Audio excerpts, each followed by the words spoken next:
Tomato, call me Model. Welcome back to another video. Okay, story time. So last year, I tried a couple of SANDMARC lenses on my iPhone 15 Pro Max, and it has since changed the way I shoot mobile content.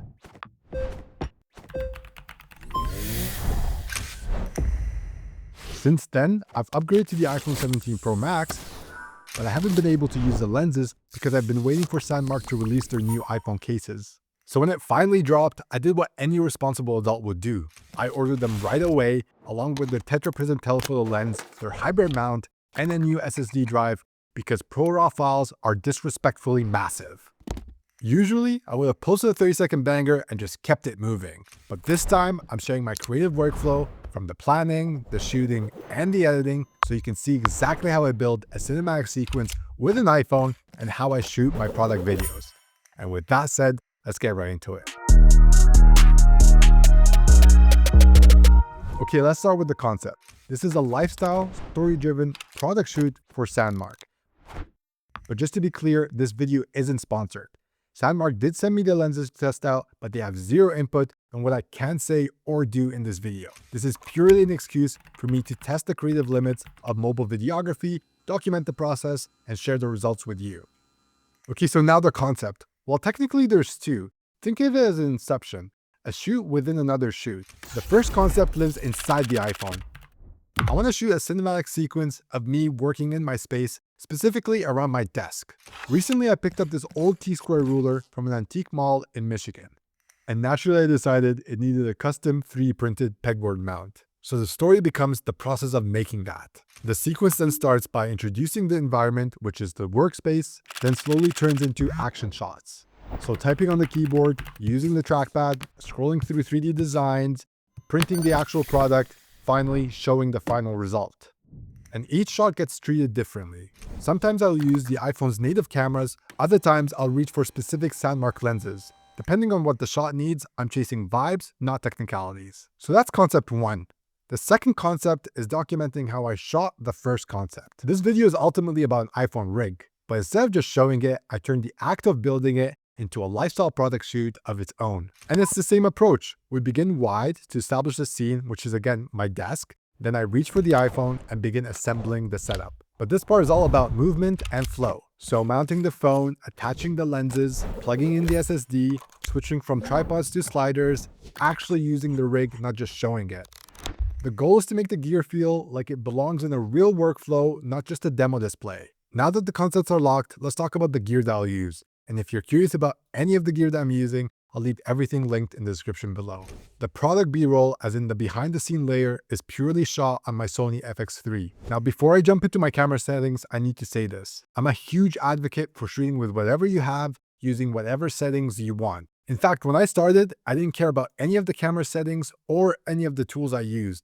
I often looked for the easiest way to tell my story, and that meant sometimes shooting in auto. And I was fine with it. So no, I won't judge you for not shooting in manual.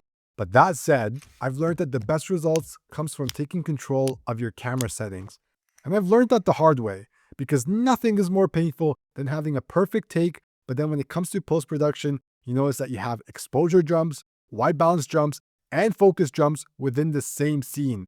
So honestly, to just avoid that heartbreak, whether I'm shooting with an FX3 or an iPhone, I make sure to lock my camera settings and shoot in manual.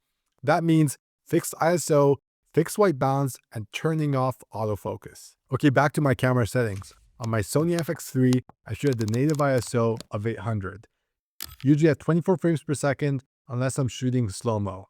And I'll always adjust the aperture, use ND filters, or bring external light before touching the ISO. Keeping the native ISO locked matters more to me than changing the exposure the easy way. As for the white balance, I usually set mine at 3900 Kelvin. But keep in mind, fixing the white balance in post is easy, provided that you shot it at a consistent temperature. Otherwise, like I said before, post-production is about to be your biggest nightmare. As for shooting on the iPhone, I use the Final Cut camera app to take control of my camera settings. And the best part, it's free. And when it comes to lenses, I have a bit of a problem.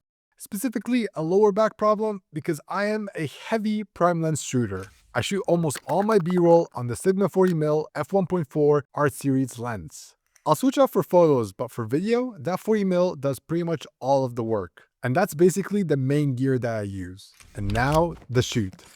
Like I said before, to begin the sequence, I start by introducing the environment, which in this case is my desk. Again, I start with a wide shot where I set my camera on the slider and then have it pan around the working area. Since the iPhone is the main subject, the frame stays centered on the iPhone sitting on the charger, because the very next shot is a close-up of me picking it up.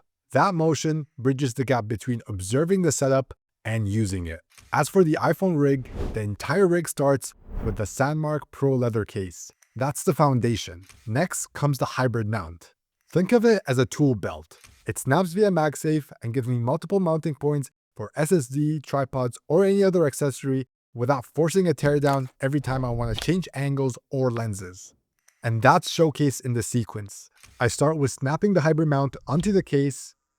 Then using a magic arm, I create a fixed camera angle to transition into setting the phone onto a slider.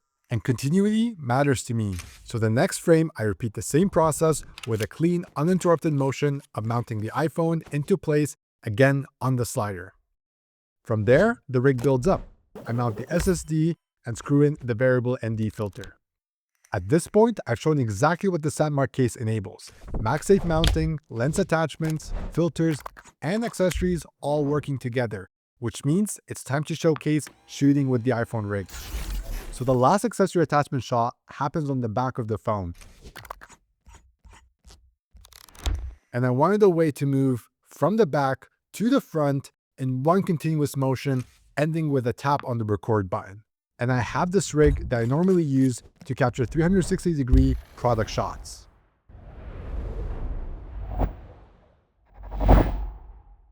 So I figured there's probably a way to use it to pull off this sequence. Admittedly, it is a little bit extra, but if I can pull this off, it should come out so nice. So here's how I did it. I first placed the slider on the rotating rig.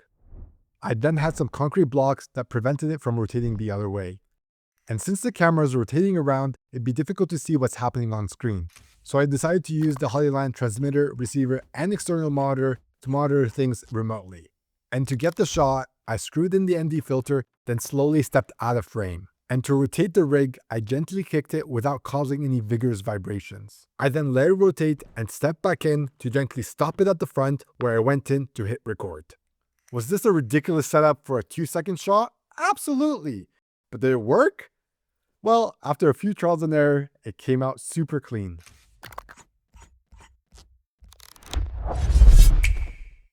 From there, I had a few scenes to shoot around my desk. Nothing too flashy, just simple tripod shots in different locations. So to keep it engaging, I use match cuts. I use the on-screen guidelines to frame the iPhone and maintain the same framing, same focal length, same distance from one shot to the next. And I made sure to shoot it a little bit wide, which gives me some wiggle room to play around with in post, which ultimately translates into a smoother transition. The match cut then ends at my favorite part of the sequence, and that's when I bring out the SANDMARC Probe Lens. This probe lens lets me get unique perspectives that you otherwise can't easily replicate with other lenses. There is, however, one drawback. Because it's long and narrow, it's hard to stabilize handheld. Therefore, you always need a slider for any movement shots. That does mean more time to set up, but if it was easy, everyone else would do it. So this was the idea. Since I'm 3D printing an item, I then move from the 3D printer across the desk, over my keyboard and trackpad, and end it through a coffee mug handle. I would therefore showcase the behind the scenes of all these sequences individually. And that concludes the SANDMARC product accessory shoot. Once everything was shot, it's time to start editing. The editing starts pretty simple. I add all the clips in order on my timeline. And it actually helps that I saw all the clips in that same order. At first, I only set my ins and outs. No speed ramps or sound effects just yet. And once everything is placed in a chronological order, I then start on my sound design. This is my favorite, but also the most time-consuming part of the edit. I'll later have a more in-depth video of my sound design, so be sure to subscribe for that. But for now, here's the short version. Every action gets a sound. Clicks, slides, taps, movement. I build intensity or calmness based on sound, not music. If I ever add music, it's to support the edit, but overall, sound design drives the whole thing. As I add sound effects to each clip, that determines the length of each clip. I'd adjust it by trimming either the ins and outs or by applying necessary speed ramps. The goal is to make things snappy, so as soon as the action is seen and heard, it's on to the next scene. Then once the length of each clip is set and sound is applied, I then work on adjusting the positioning of the panning shots. It doesn't matter how smooth I set the slider shots, there's always some inconsistency in the movement that I then need to correct in the transform tab. And with a few keyframes, all the movements become buttery smooth. Same thing goes for the match cuts. Much like how I shot the scenes, I create and use guidelines to help me position the subject. Then again, correct the positioning in the transform tab. And to finish things off, I may add some zoom in and outs to amplify the intensity of each scene. Once the sound design is done, I finish things off with a color grade. Now, I've said this before, I'm not a color grading wizard, therefore I don't spend too much time on it. It's important for me to try and nail the exposure during the shoot. That way, I don't spend too much time on it in post. And for the process itself, I use LUTs converted from my Lightroom presets. I then adjust the highlights, midtones, and shadows according to the waveforms. I then run it a few times just to make sure I didn't miss anything, and with all that put together, you should end up with something like this.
And that's it. That's how I planned, shot, and edited my SANDMARC product video. But what do you guys think? Let me know your thoughts in the comments if you were to do things differently, or maybe if you want me to go deeper in any of these parts, please, I'd be happy to do so. Like I said, I have a full-on sound design video that I'm planning in the works, so be sure to subscribe if you want to check that out. And I think that's it. Until then, look after one another, and I'll talk to you guys in the next one. Bye.